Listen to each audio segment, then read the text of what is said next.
I'm Cheryl State Bryson, mom, divorcee, health nut, and host of the Healthy Mom After Divorce podcast, where I help divorced moms get healthy, create financial stability, and develop emotional fortitude while they master co-parenting their kids. The place is here, and your time is now. So let's do this. Hey, healthy mamas! Welcome, and thank you for joining me for the 16th episode of the Healthy Mom After Divorce podcast. As always, you can find the full transcript for this episode at healthymomafterddivorce.com/16. Today, I want to talk about accepting what I call divorced mom truths that we may be resisting accepting. Maybe only one or two will resonate with you, or maybe all of them will. But these were and are pivotal for me and my divorce and co-parenting journey, and they might be for you too. So the first truth I want to start with is this: you do not control what your co-parent does. So stop trying. This one comes up over and over and over again. It may actually be the number one complaint or question that I see. How do I control, or how do I make them, or those types of things? There are just so many divorced moms that are spinning their wheels trying to get their ex to do something or not do something. They're asking, how do I get him to communicate better? How do I get him to show up on time? How do I get him to stop spreading lies about me? How do I get him to respect my boundaries? How do I get him to stop bashing me to the kids? How do I get him to pay support on time? How do I get him to stop calling the kids names? How do I get him to stop bringing a new woman into their lives every few months? The answer is the same for all of them. You don't. You just have to radically accept that you cannot make anyone do or not do anything. But it's not fair. It's not reasonable. It's so frustrating. I know. I hear that stuff all the time. But it still doesn't change the reality of it. So what do? Well, you focus on what you can control. And the good news is the rest of the truths on my list are within your control. So let's move on. Number 2, your relationship with your kids is entirely your responsibility. So do it with intention. I hear moms say all the time that their co-parent is bashing them to their kids or telling lies about them, or they get so wound up by communication from their ex that they struggle to be present and in a good headspace for their kids. Listen, I get it. It's frustrating. But it doesn't matter. And the reason it doesn't matter is because there's nothing you can do about it. There is no more difficult but more rewarding job than your relationship with your kids. It takes enough time and energy on its own, so stop spending any of your energy worrying about what your ex is doing and saying. You don't know exactly what they're saying anyways, and even if you did know, telling your kids that they're being lied to is useless and ineffective. And you're involving that parent in your relationship with your kids every time you do. Is that really what you want? If your ex calls you a liar to your kids, you don't need to tell your kids you're honest. Just be honest with them all the time. If your ex tells your kids you have a temper, don't address it with your kids or email your ex and tell them to stop saying that to your kids. If you aren't someone who has much of a temper, then just carry on. If you are someone who can have a temper at times and it's something you want to change, focus on learning techniques to manage it and react in more constructive ways. Your job as the healthy parent is to have a safe place for your kids to land, a place where they can be themselves, a place where they are loved without condition, a place where they can share how they're feeling without reprimand or ridicule, a place where their boundaries are respected. None of those things are contingent on the relationship your co-parent has with the kids, so you need to let that go. Stop asking questions about your co-parent's home when the kids are with you. Stop defending yourself to your kids. Stop speaking ill of your co-parent. Stop blaming them for the challenges in your relationship with your kids. None of it is healthy, and none of it works to further your relationship with your kids in a healthy way. Number 3, the headaches from having children with a high conflict person will never go away. So stop wishing for it. You're in this for the long haul. Forever. Even when the kids are grown, there will still be challenges around family events, special occasions, healing from traumas, communication. And this isn't to make you feel despair. It's to show you why learning healthy ways to cope and manage so you can thrive anyway is so important. You can't just wait it out. Yeah, the really high conflict that comes in the early stages of divorce will dissipate. Once the assets are sorted and support is figured out and a framework around parenting time is agreed upon, the conflict will definitely decrease. But there's a good chance there will always be some, especially if your co-parent is narcissistic or high conflict in some way. So you're going to need to find healthy ways to cope with the headaches and show your kids how to cope with them too. Relationships evolve and change over our lives, and this is even more true when it comes to children and parents.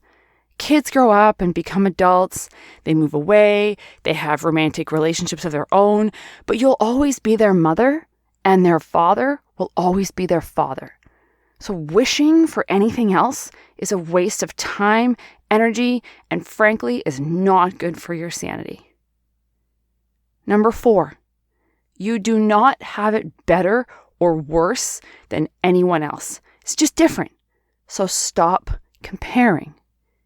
This one always bothers me, and I really have no clue why a lot of us do it. Comparing our situation to others and being upset that we have it so much worse, or feeling resentful that they have it better, or coveting what they have or don't have. This behavior is so toxic and frankly rooted in a bunch of stories we're telling ourselves. If we spend our time feeling sorry for ourselves, wondering why this is the situation we're in, we see ourselves as victims, and victims have no say or control. Yes, there are lots of people who don't get divorced. Yes, there are lots of divorced moms who don't have to co-parent with a narcissist. Yes, there are lots of women who haven't been abused by their spouses.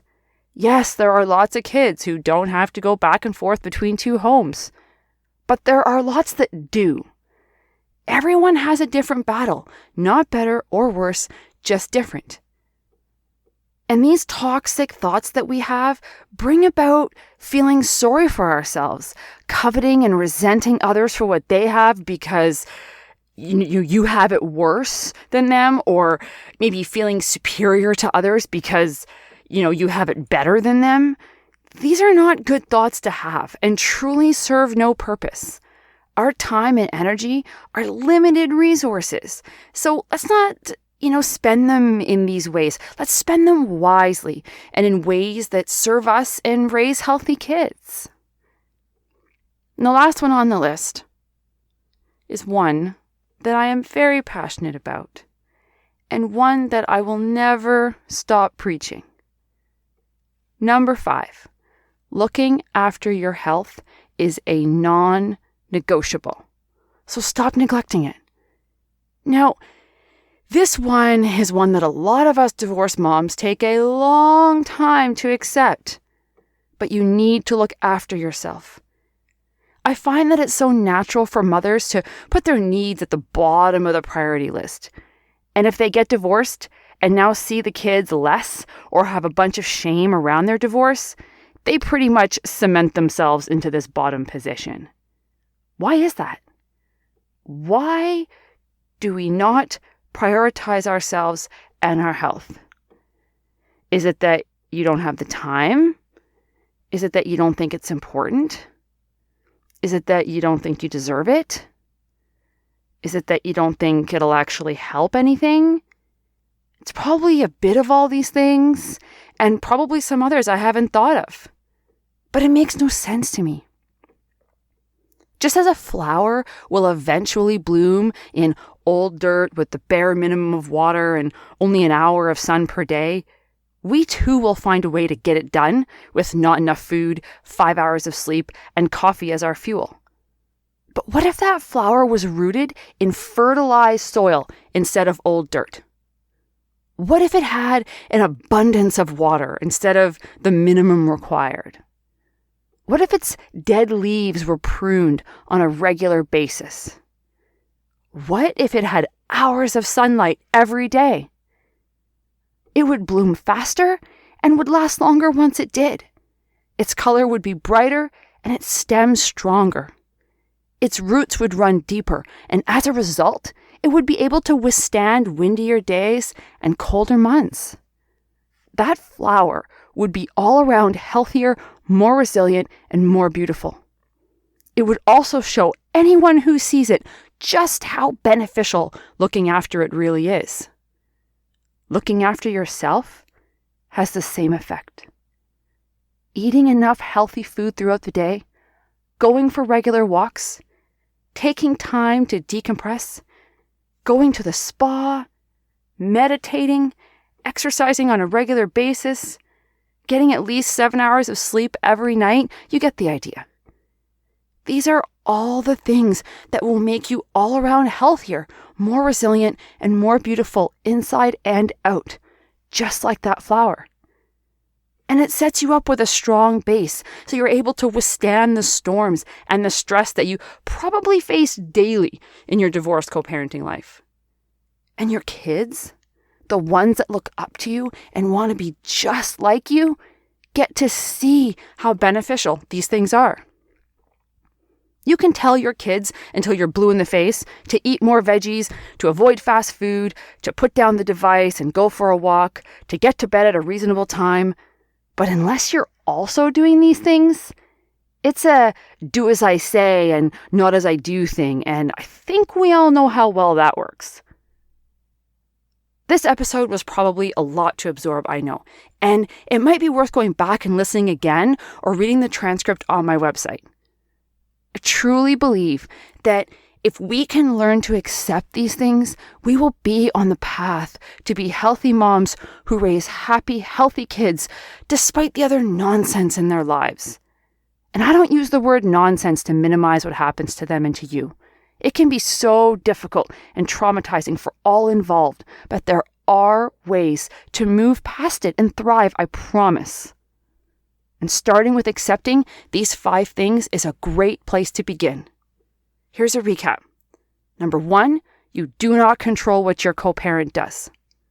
Number 2, your relationship with your kids is entirely your responsibility and your primary focus. 3, stop holding out hope that your high-conflict co-parent will ever change. 4, you do not have it better or worse than anyone else. It's just different. 5, looking after your health is a non-negotiable. Chin up, healthy mamas. You can do this. And if you're not sure how, I can help. You can schedule a complimentary 45-minute discovery call at healthymomafterdivorce.com/workwithcheryl. You can also download my free guide, 4 Ways to Get Healthy, Create Financial Stability, and Develop Emotional Fortitude while becoming a master co-parent at healthymomafterdivorce.com/guide. You can also check out more free content on social media. You can find me on TikTok, Instagram, LinkedIn, and Facebook. You got this, mama. And remember, healthy moms raise healthy kids.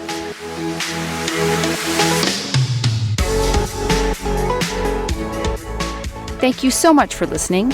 Please leave a review. And if you like what you heard, share this episode with other mums. Don't forget to follow me on social media. And if you want to learn more about me and what else I have to offer, head over to healthymomafterdivorce.com. I can't wait to connect with you.